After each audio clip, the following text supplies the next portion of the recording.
जय श्री कृष्ण। राधे राधे।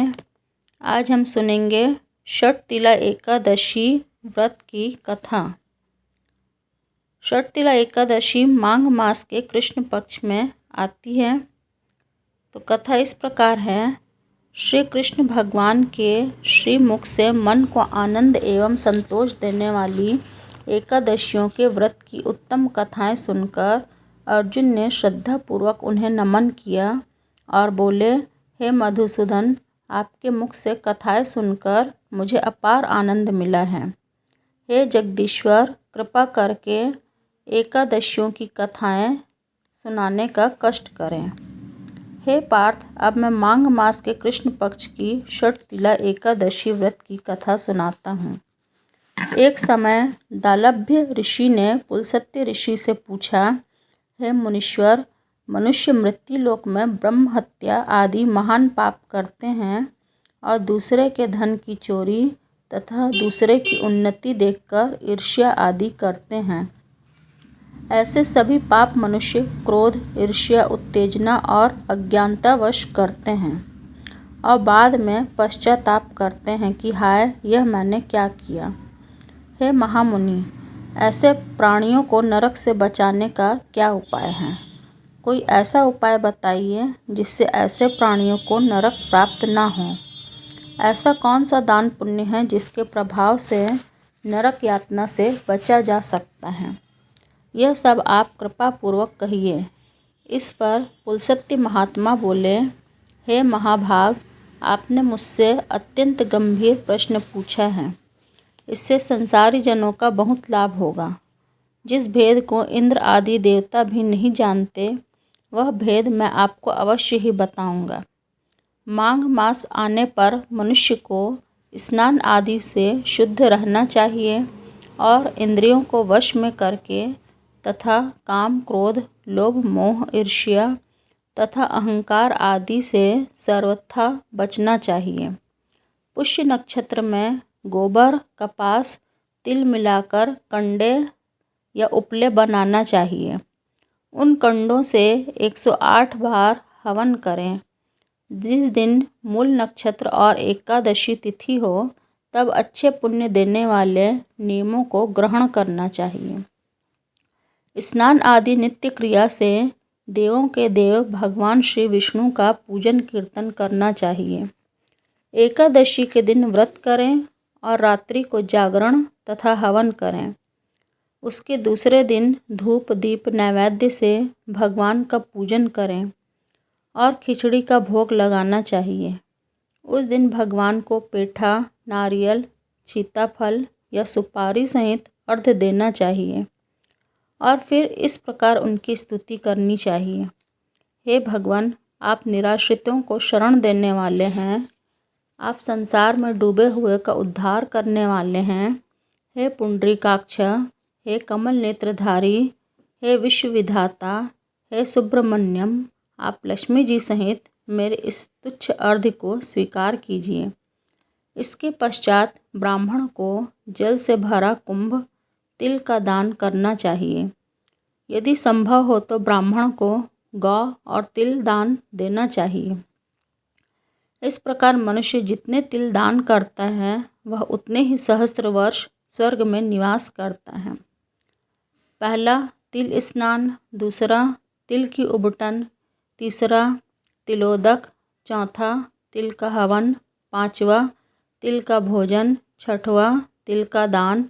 इस प्रकार 6 रूपों में तिलों का प्रयोग षटतिला कहलाती है।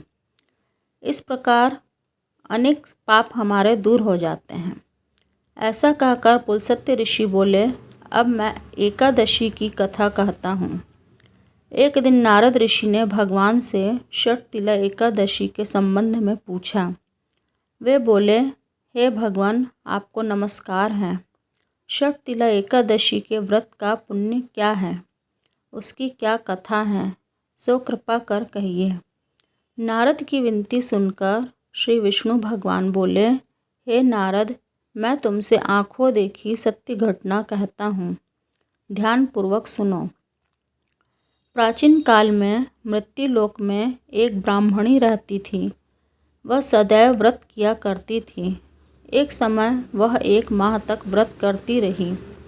इससे उसका शरीर अत्यंत दुर्बल हो गया। वह अत्यंत बुद्धिमान थी, फिर भी उसने कभी देवताओं तथा ब्राह्मणों के निमित्त अन्न आदि का दान नहीं किया। मैंने सोचा कि इस ब्रह्माणी ने व्रत आदि से अपना शरीर तो शुद्ध कर लिया है और इसको विष्णु लोक भी प्राप्त हो जाएगा, परंतु इसने कभी अन्न दान नहीं किया है। अन्न के बिना प्राणी की तृप्ति होना कठिन है। ऐसा सोचकर मैं मृत्युलोक में गया और उस ब्रह्माणी से अन्न की भिक्षा मांगी। वह ब्रह्माणी बोली, हे महाराज, आप यहाँ किस लिए आए हैं? मैंने कहा, मुझे भिक्षा चाहिए। इस पर उसने मुझे एक मिट्टी का पिंड दे दिया। मैं उसे लेकर स्वर्ग लौट आया। कुछ समय बीतने पर वह ब्रह्माणी भी शरीर त्याग कर स्वर्ग आ गई। मिट्टी के पिंड के प्रभाव से उसे उस जगह एक आम का वृक्ष सहित गृह मिला, परंतु उसने गृह को अन्य वस्तुओं से शून्य पाया। वह घबराई हुई मेरे पास आई और बोली, हे भगवान, मैंने अनेकों व्रत आदि से आपकी पूजा की है, परंतु फिर भी मेरा घर वस्तुओं से रहित है। इसका क्या कारण है?